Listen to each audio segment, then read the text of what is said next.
thème de cette méga conférence, c'est inébranlable, inébranlable. Pour nous mettre dans le contexte, nous allons lire deux passages de l'Écriture. Donc deux passages de l'Écriture dans l'épître, aux Éphésiens. Donc deux passages de l'Écriture, nous allons lire dans l'épître aux Éphésiens. Donc, nous allons lire d'abord Éphésiens chapitre 4, les versets 11 à 15. Éphésiens chapitre 4, les versets 11 à 15. Et puis nous allons lire Éphésiens chapitre 1er, les versets 3 à 10. Et également les versets 13 et 14. Donc nous commençons tout d'abord avec Éphésiens chapitre 4, les versets 11 à 15. Éphésiens chapitre 4, versets 11 à 15 dit: il a donné les uns comme apôtres, les autres comme prophètes, les autres comme évangélistes, des autres comme pasteurs et docteurs, pour le perfectionnement des saints, en vue de l'œuvre du ministère et l'édification du corps de Christ, jusqu'à ce que nous soyons parvenus à l'unité de la foi et de la connaissance du Fils de Dieu. La connaissance du Fils de Dieu. La connaissance du Fils de Dieu. À l'état d'homme fait, à la mesure de la stature parfaite de Christ. Verset 14. Afin que nous ne soyons plus des enfants emportés, des enfants flottants et emportés à tout vent de doctrine, par la tromperie des hommes, par leur ruse dans les moyens de séduction. Verset 15. Afin que, professant la vérité dans la charité, nous croissions à tous égards en celui qui est le chef, Christ. Encore, Éphésiens chapitre 4 nous dit: il a donné des uns aux uns comme apôtres, les autres comme prophètes, autres comme évangélistes, pasteurs et docteurs, n'est-ce pas, afin que nous soyons parvenus à l'unité de la foi et la connaissance du Fils de Dieu, et que nous ne soyons plus des enfants flottants et emportés par tout vent de doctrine. Maintenant, lisons Éphésiens chapitre 1er, verset 3 jusqu'au verset 10 et verset 13 et 14. Éphésiens chapitre 1er, verset 3. Le verset 3 nous dit: béni soit le Dieu et Père de notre Seigneur Jésus-Christ, qui nous a bénis de toute bénédiction spirituelle dans les lieux célestes en Christ. En lui, Dieu nous a élus avant la fondation du monde, afin que nous soyons saints, irrépréhensibles devant lui, nous ayant prédestinés dans son amour à être des enfants d'adoption par Jésus-Christ. Nous ayant prédestinés dans son amour à être des enfants d'adoption par Jésus-Christ, selon le bon plaisir de sa volonté. Verset 6. À la louange de la gloire de sa grâce qu'il nous a accordée en son bien-aimé. Verset 7. En lui, nous avons la rédemption par son sang, la rémission des péchés selon la richesse de sa grâce.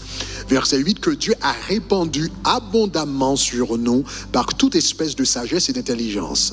Nous faisons connaître le mystère de sa volonté selon le bienveillant dessein qu'il a formé en lui-même.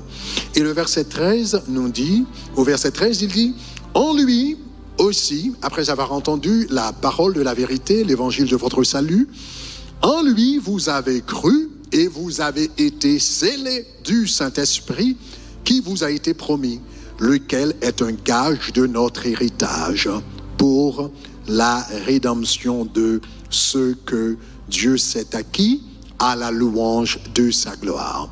Que le Seigneur bénisse sa parole au nom de Jésus.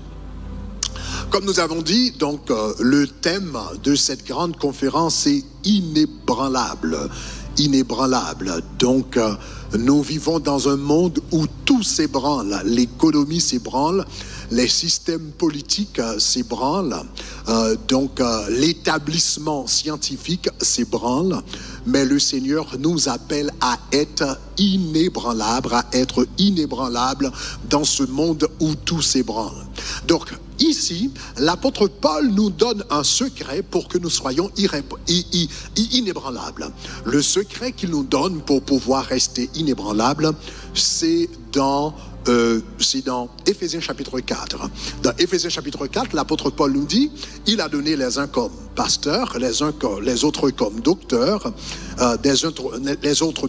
les uns d'abord comme apôtres, les autres comme prophètes, les autres comme évangélistes, les autres comme pasteurs et docteurs. Donc, il a donné donc apôtres, prophètes, évangélistes, pasteurs et docteurs.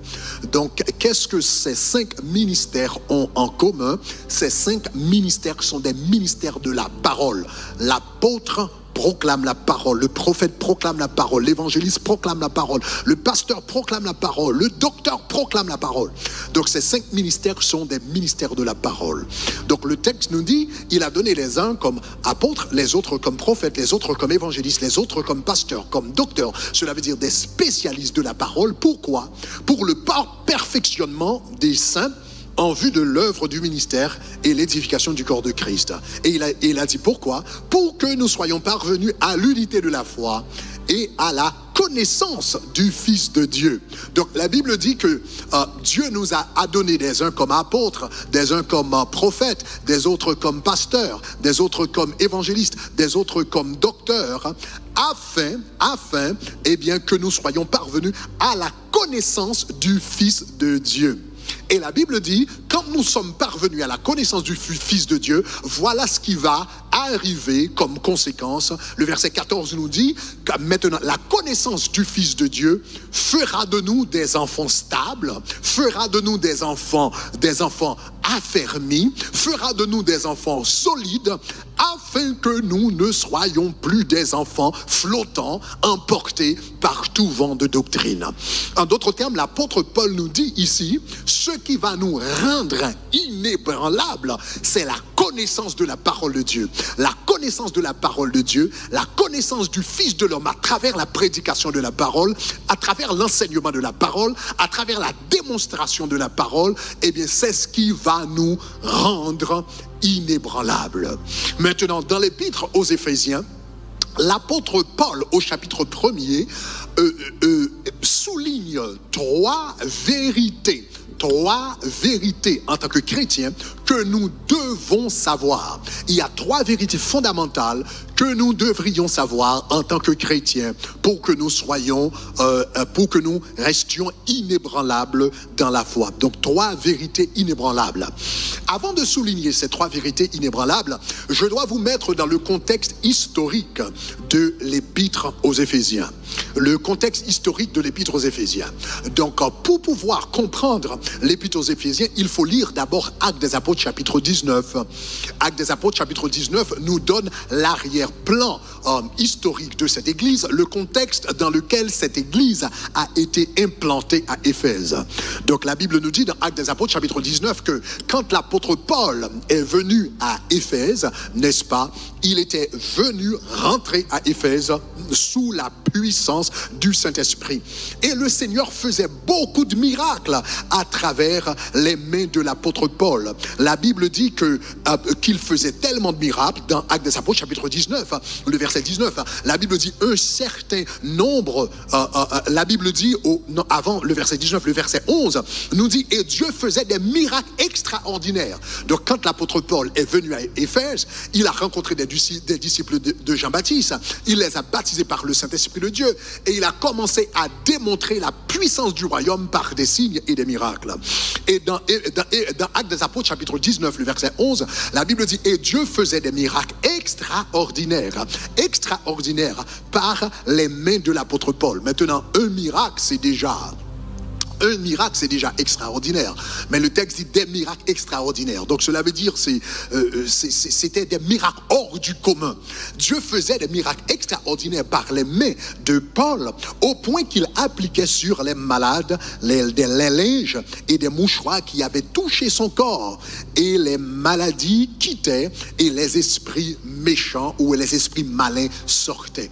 Donc Paul démontrait la puissance du Saint-Esprit eh bien, à travers des signes et des miracles. Et les gens commençaient à se convertir. Les gens commençaient à se donner à Christ. Les gens commençaient à se repentir, à se donner au Seigneur. Et la Bible dit dans Actes des Apôtres, chapitre 19, particulièrement le verset 19, à un moment donné, après avoir vu la puissance de Dieu, après avoir vu la puissance du Saint-Esprit, après avoir assisté à la manifestation de la gloire de Dieu, la Bible dit des personnes eh bien, étaient venues se donner au Seigneur Jésus-Christ. Un certain nombre de ceux qui exerçaient les arts magiques, cela veut dire soudainement les marabouts commençaient à se convertir,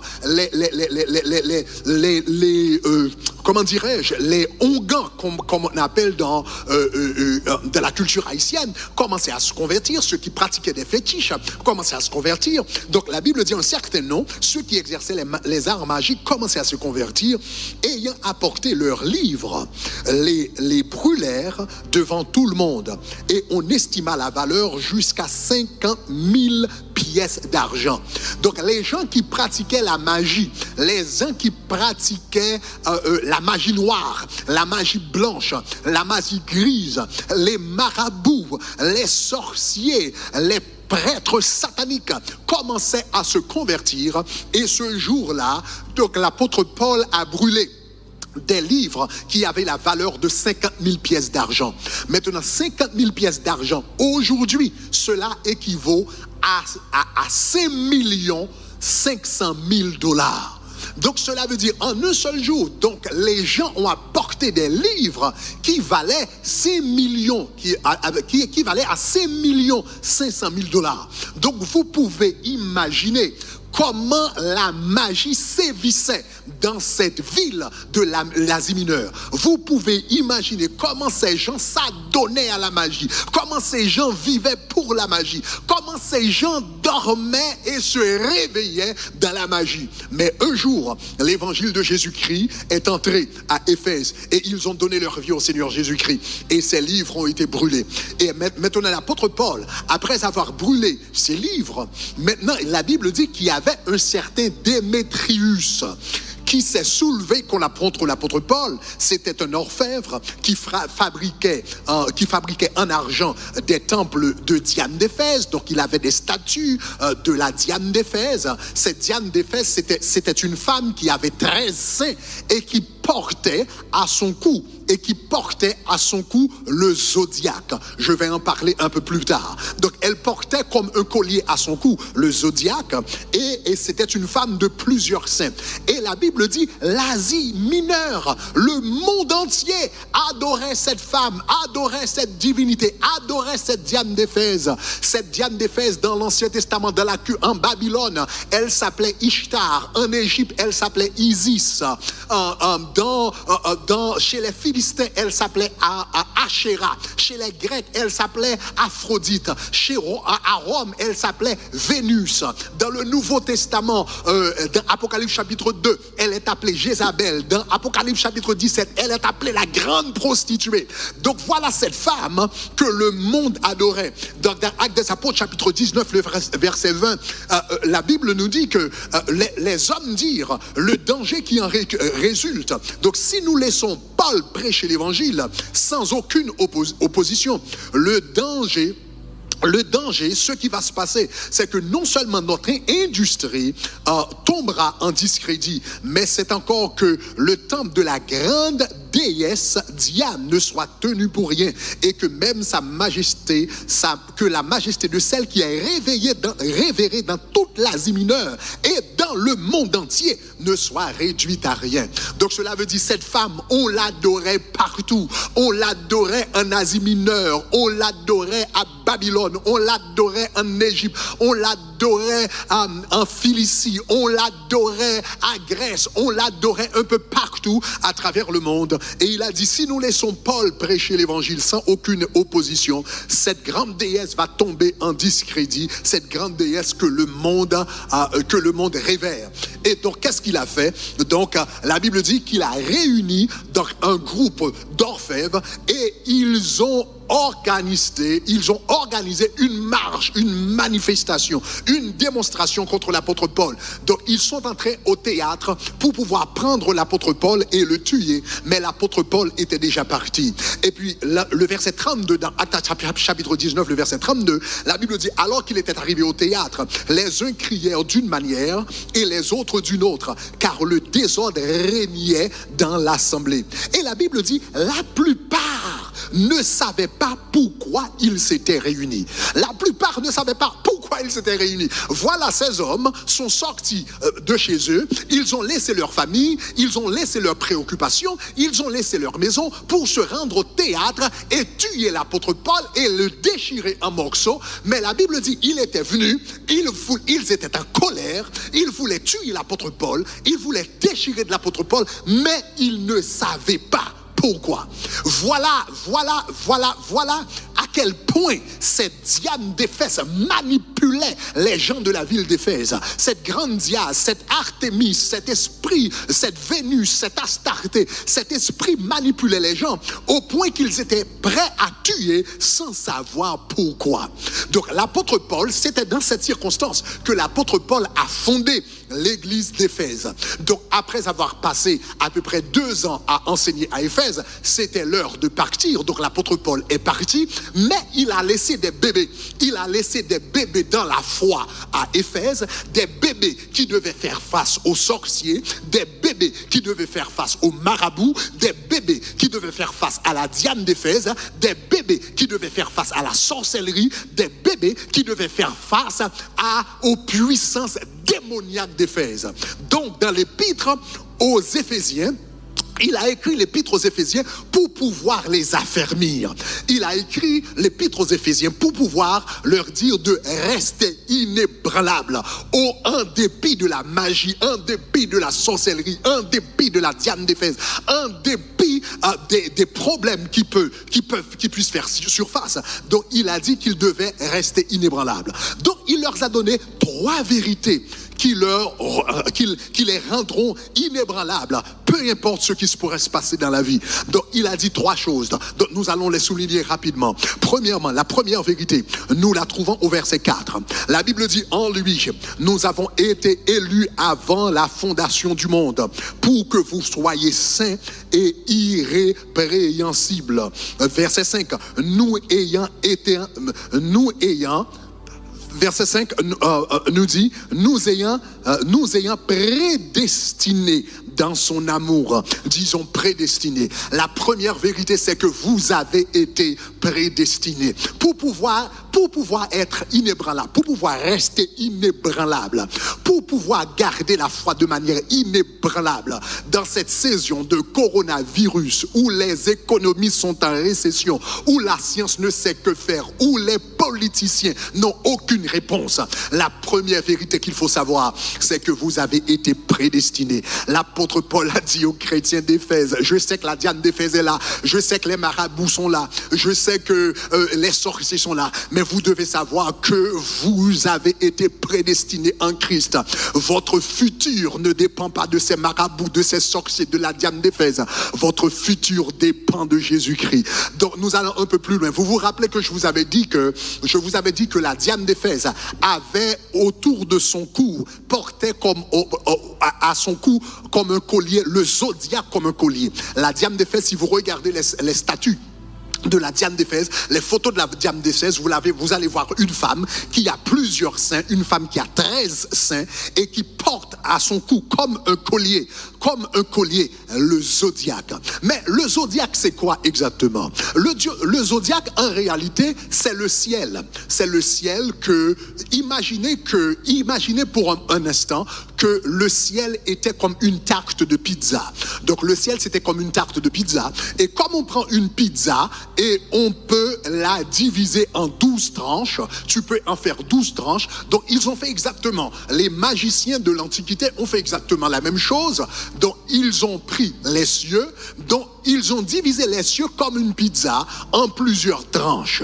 Et les différentes tranches correspondaient à différentes constellations. Constellations, cela veut dire des groupements d'étoiles qu'on appelait constellations. Maintenant, ces groupements d'étoiles, ces groupes forment de différentes images. Par exemple, il y a eu un groupement d'étoiles qui ressemble à une femme, donc on l'appelle Vierge. Il y a un autre groupement d'étoiles qui ressemble à un lion, donc on l'appelle Lion. Il y a un autre groupement d'étoiles qui ressemble à un bouc, donc on l'appelle Capricorne, etc.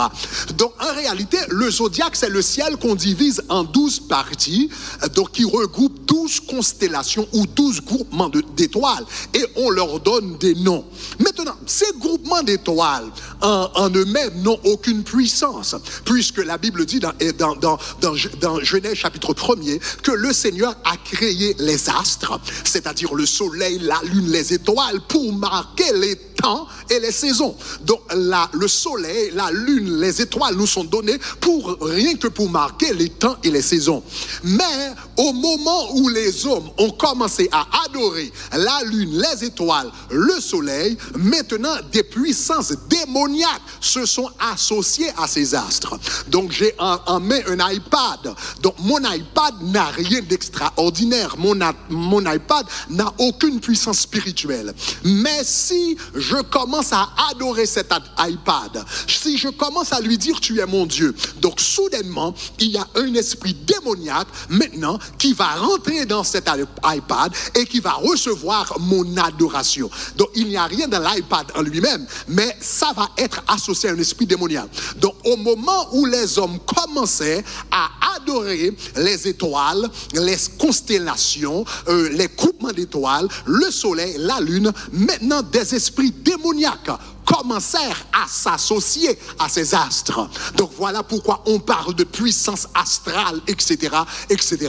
Donc les Éphésiens croyaient en ce genre de choses. Les Éphésiens croyaient que leur destinée était liée aux astres. Ils croyaient que leur destinée était liée au mouvement du soleil, au mouvement de la lune, au mouvement des étoiles. Ils croyaient dans les horoscopes.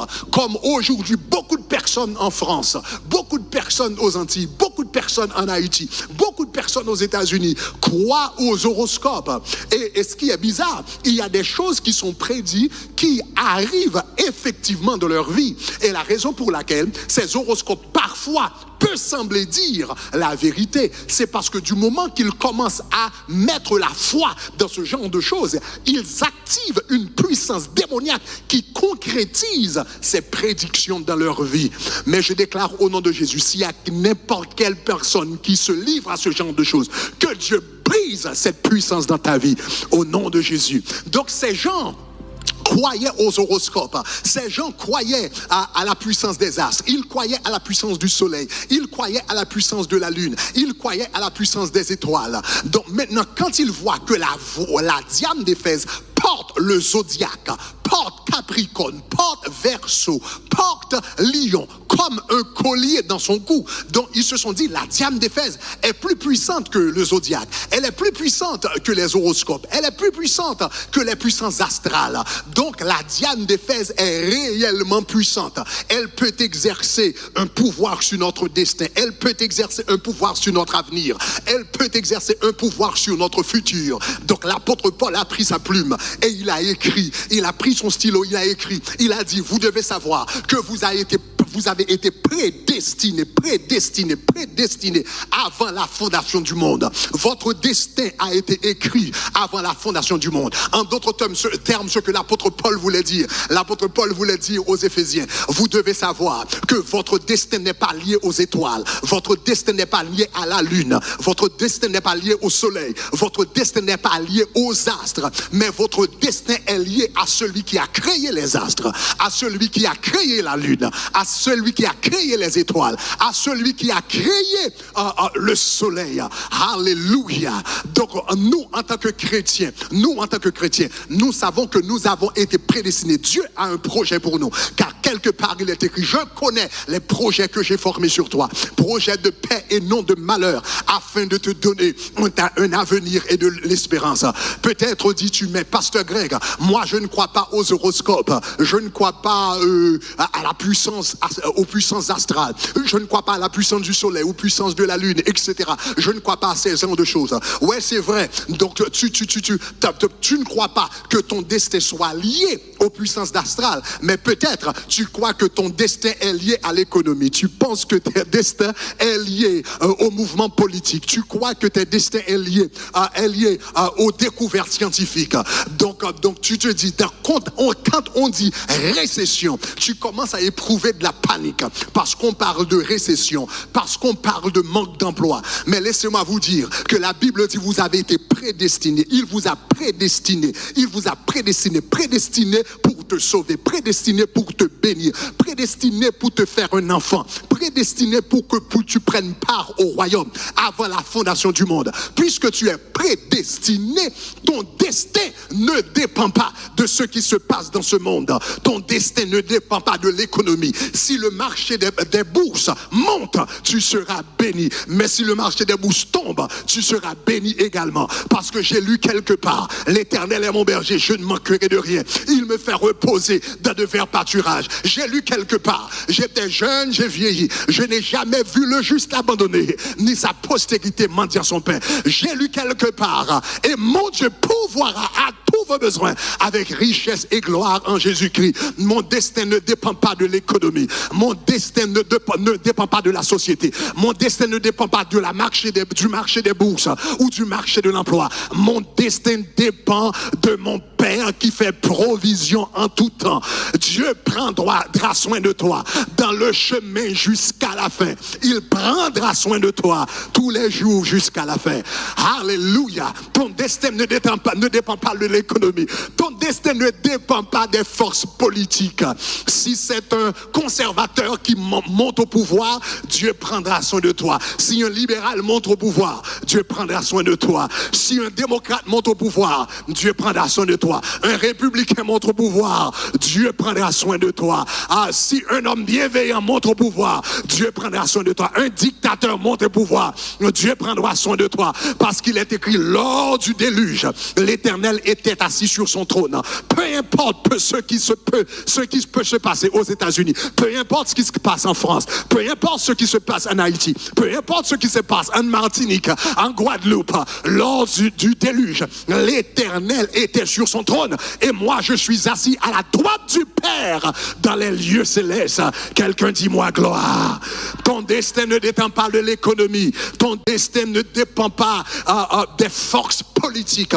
Ton destin ne dépend pas des découvertes scientifiques. Si on arrive à trouver un vaccin pour le coronavirus, gloire à Dieu. Mais si on n'arrive pas à en trouver, gloire à Dieu. Mais ma santé, mon futur, mon lendemain, ma vie ne dépend pas d'un vaccin qu'on aura trouvé ou qu'on n'aura pas trouvé.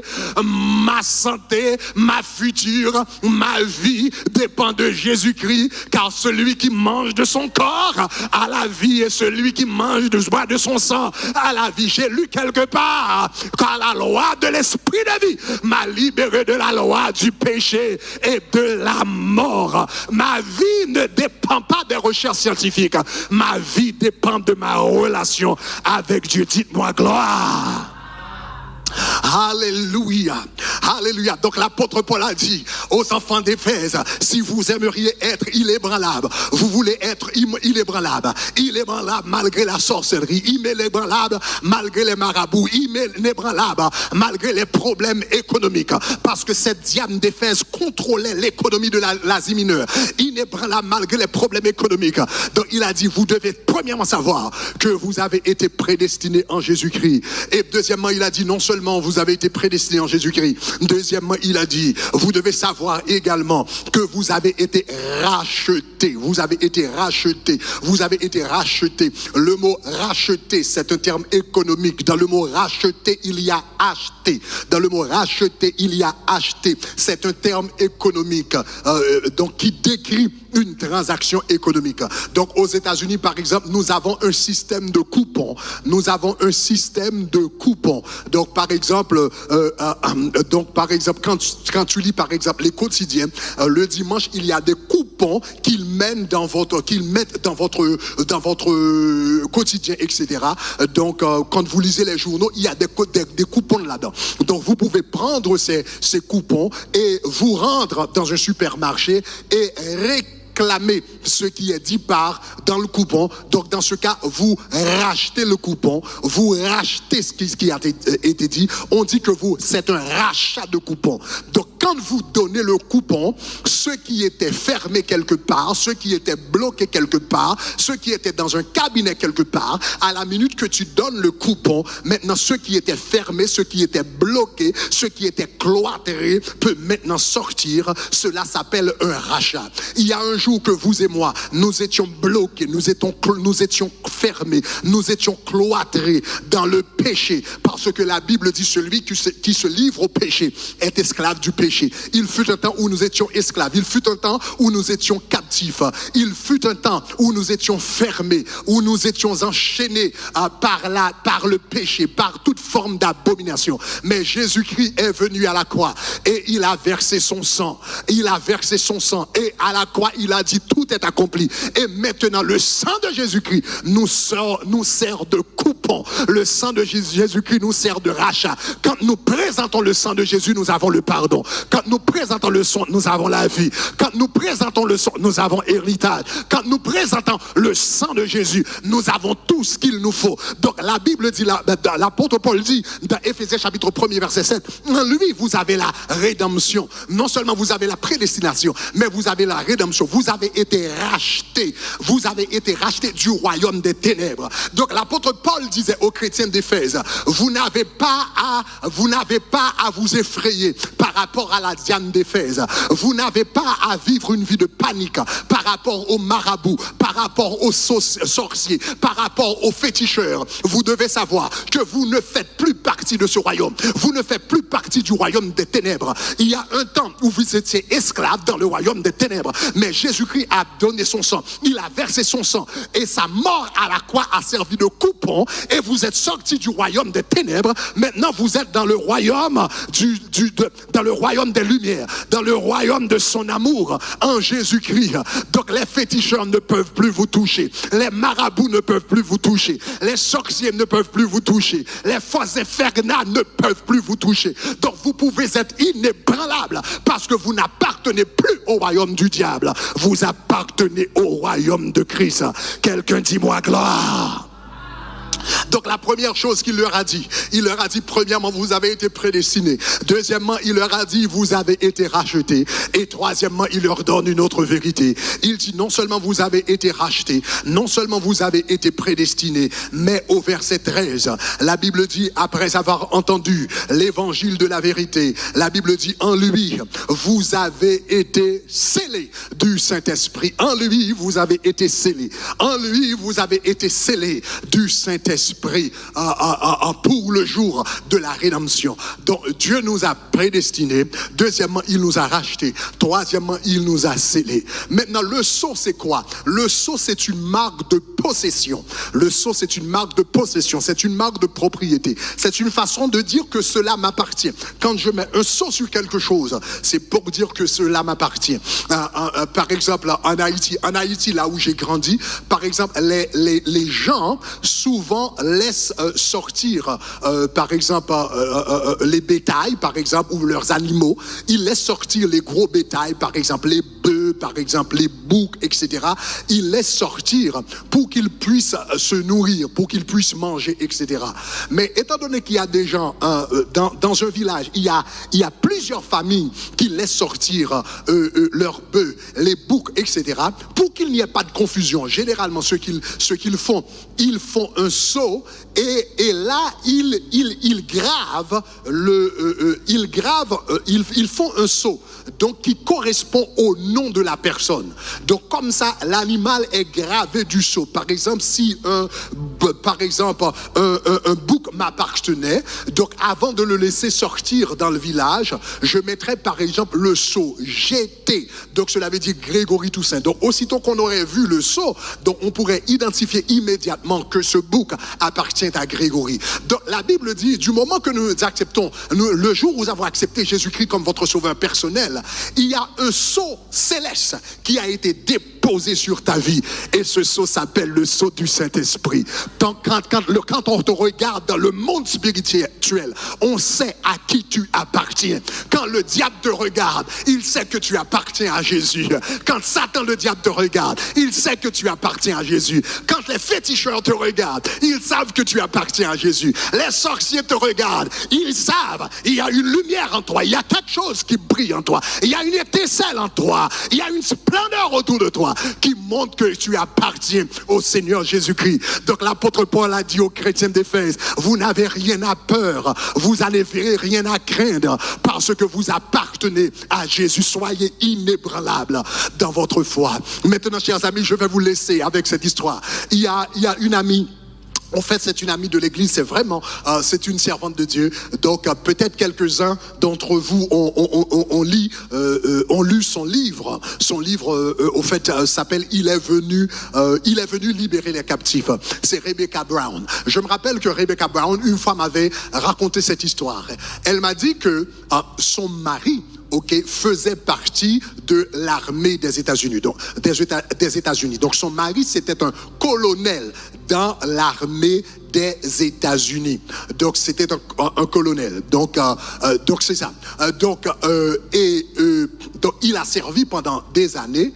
Et maintenant, après un certain nombre d'années dans le service, il a été mis en réserve, comme on le fait aux États-Unis. Donc, cela veut dire, il est en réserve, il ne travaille pas, mais si on a besoin de lui, on peut faire appel à lui. Et puis, voilà cet homme qui était en réserve. Et puis, un jour, il a voulu se faire bronzer. Donc, il s'est rendu quelque part aux États-Unis, au sud aux États-Unis. Il a passé la journée entière à la plage à se faire bronzer. Et voilà, puisqu'il a passé la journée entière à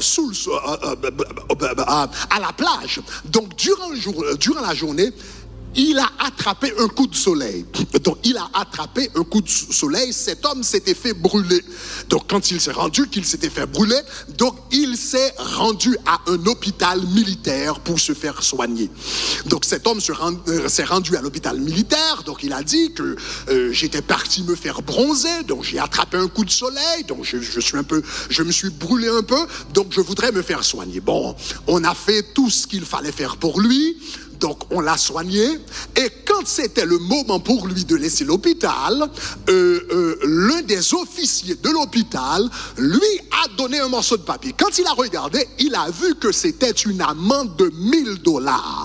On lui a donné une amende de $1000 à sa sortie de l'hôpital. Donc, il était étonné.